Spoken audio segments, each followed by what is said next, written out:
Dies ist die Geschichte von Corona, dem Turmfalkenmännchen, auch Terze genannt, und den beiden Weibchen, Maris und Stella, die sich im März 2020 in einem Schweizer Kloster niedergelassen haben, um ihren Nachwuchs aufzuziehen.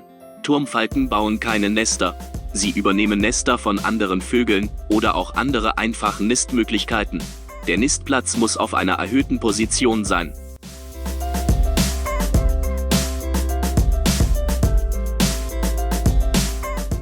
Corona lässt sich von den Weibchen gut durch seinen grauen Kopf unterscheiden.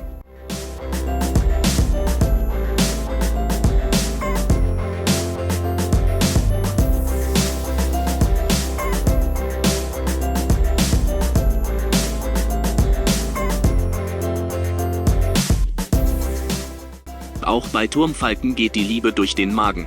So muss Corona seine angebeteten Mäuse bringen, damit er ihr gefällt. Er hängt sich richtig fest rein, um Maris zu gefallen. Turmfalken leben eigentlich monogam und haben jedes Jahr wieder den gleichen Partner.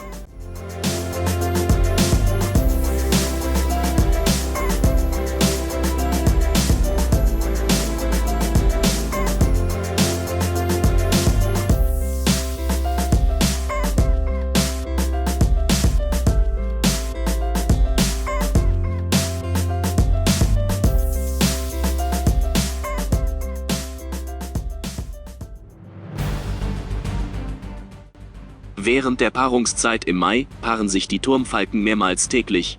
Auch wenn das Weibchen die ersten Eier schon gelegt hat, geht die Paarung weiter. Das Weibchen legt 3 bis 6 Eier. Maris legte 5 Eier in die südliche Nistbox, welche während einem Monat ausgebrütet wurden.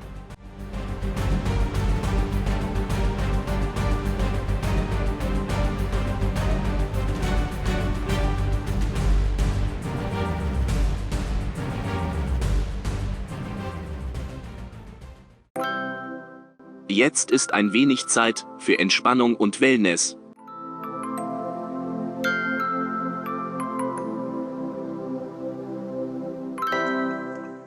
Während Maris die Eier ausbrütet, ist Corona für die Futterbeschaffung zuständig. Er bringt ihr Futter und übernimmt für kurze Zeit das Brüten. Auf dem Menü stehen neben Mäusen auch Grashüpfer und Eidechsen.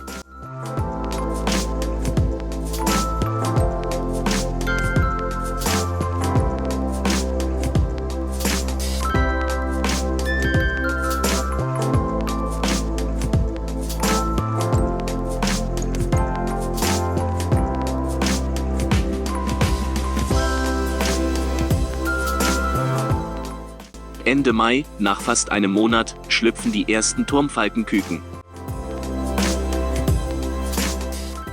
Während Corona seiner jungen Familie das Fressen bringt, verfüttert Maris die Beute an die Kleinen. Aus 5 Eier sind 4 Junge geschlüpft. Leider verschwindet Maris nach kurzer Zeit und Corona muss sich alleine um die Kleinen kümmern. Da aber die Kleinen die Mäuse noch nicht selber fressen können, stapeln sich die Mäuse in der Nistbox.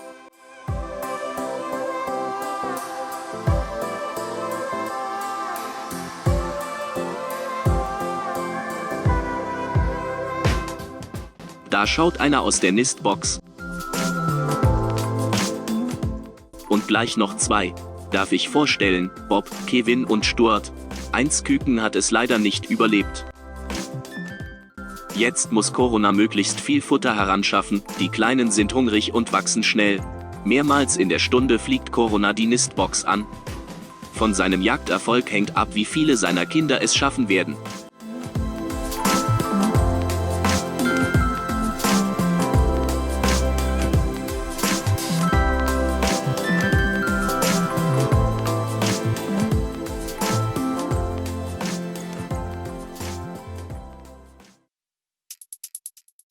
Wer ist das denn? Das Weibchen ist nicht Maris. Es ist Stella, die zweite Geliebte von Corona.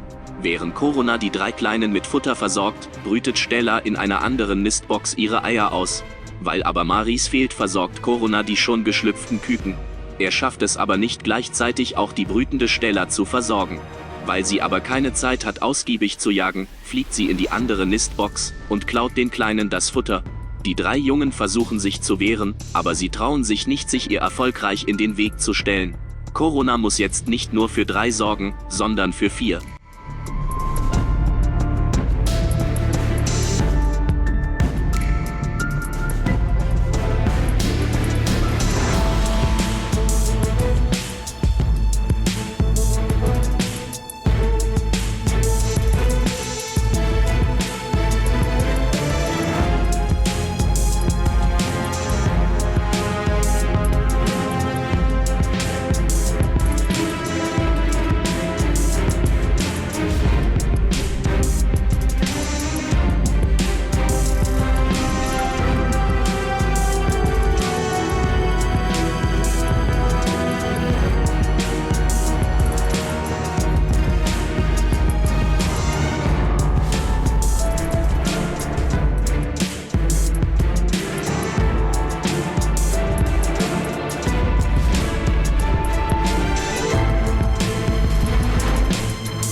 Etwa 20 Tage nach dem Schlüpfen trainieren Bob, Kevin und Stuart ihre Flügel.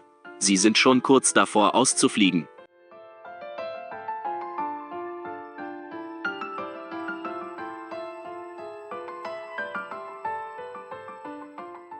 Sie schaffen auch schon Sprünge auf die Nistbox.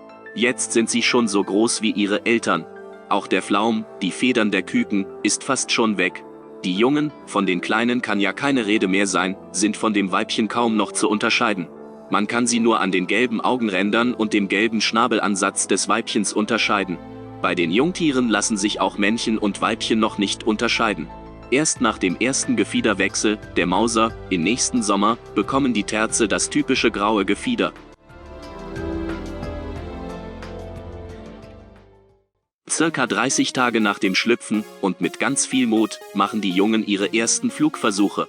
Die Starts und der Flug klappen schon ganz gut, aber bei den Landungen gibt es noch Verbesserungspotenzial.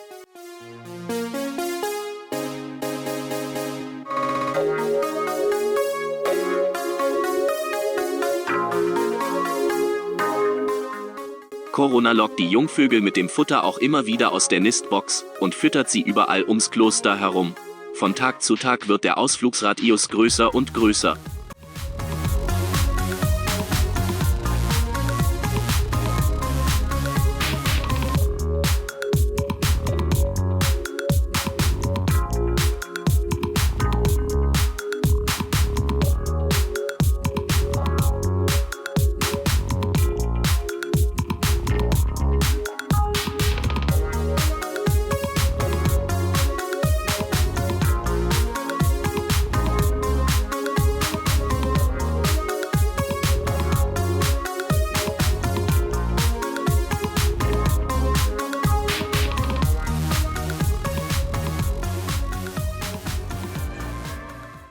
Hier sitzt Stella vor ihrer Nistbox.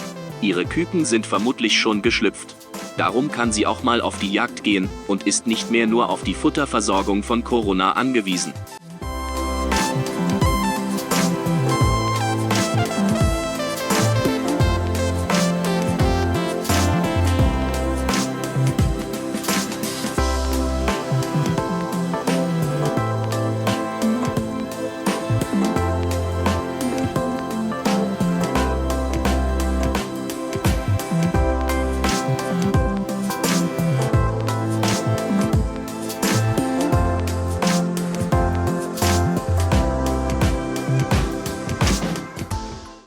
Da guckt ja was Flauschiges aus dem Fenster.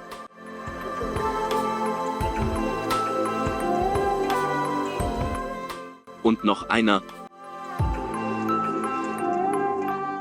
Und da ist ja noch einer.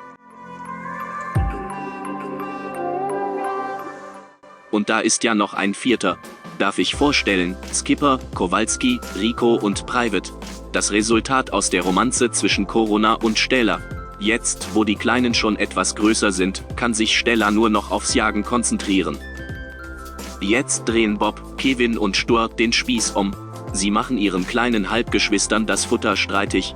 Kaum kommt die Futterlieferung, fliegen die 3 hinterher.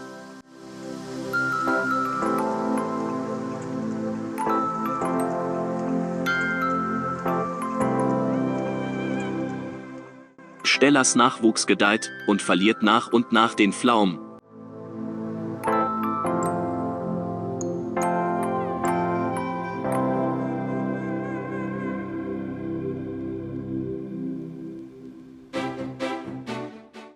Wer groß und stark werden will, muss viel fressen. Die Eltern haben jetzt alle Krallen voll zu tun, sich selber zu ernähren und dabei auch noch 7 weitere Schnäbel stopfen. Jetzt ist ordentlich was los am Himmel ums Kloster.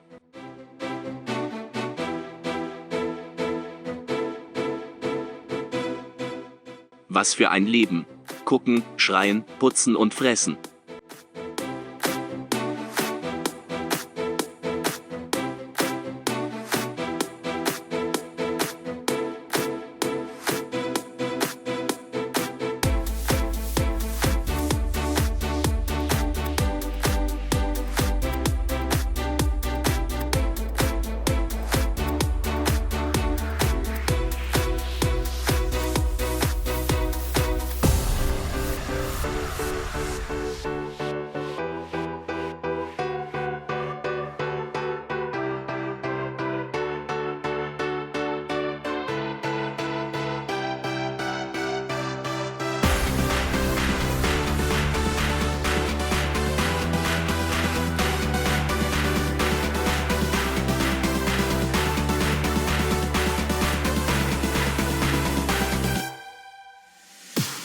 Drei Wochen nach dem Schlüpfen ist es Zeit für das Flügeltraining.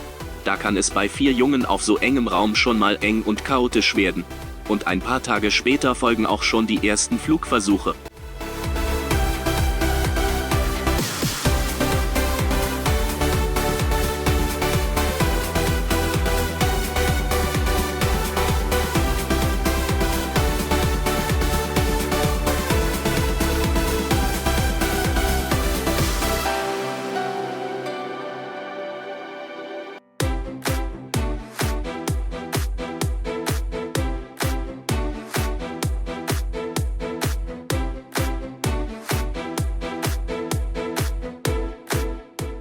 Auch nachdem die letzten Jungvögel ausgeflogen sind, werden sie von ihren Eltern weiter gefüttert. Am Himmel ums Kloster fliegen jetzt 9 Turmfalken herum. Eigentlich will Corona seine Jungen aus der Beziehung mit Maris gar nicht füttern. Bob, Kevin und Stuart sollten schon alt genug sein, um selber zu jagen. Aber es ist viel einfacher, seinen Halbgeschwistern das Futter streitig zu machen. Beim Fressen geht es bei den Geschwistern durchaus gesittet zu. Aber zwischen den Halbgeschwistern ist immer wieder Futterneid und Mundraub zu beobachten.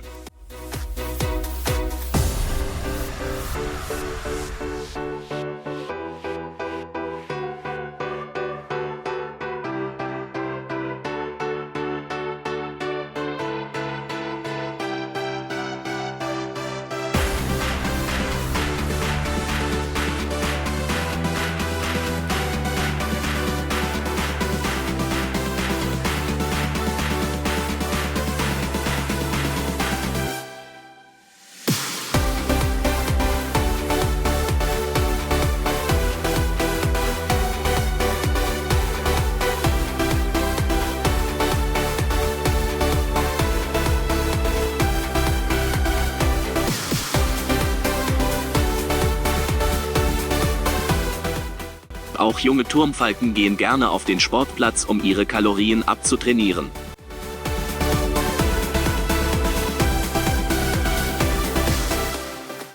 Guckt euch mal den an, der frisst schon wie ein großer. Hat er auch selber gefangen. Zugegeben, mit Hilfe von Papa.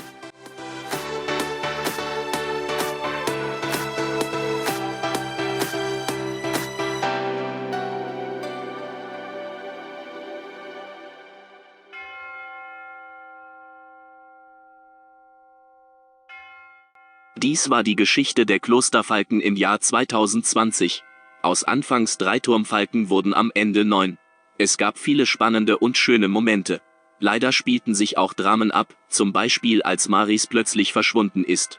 Aber Corona war ein sehr erfolgreicher Vater und Jäger und hat es geschafft, sich erfolgreich um seine Patchwork-Familie zu kümmern. Ich hoffe, dass möglichst viele sich erfolgreich in der Natur durchsetzen können und wir Corona und Stella 2021 wieder im Kloster willkommen heißen dürfen, für ein weiteres Kapitel der Klosterfalken.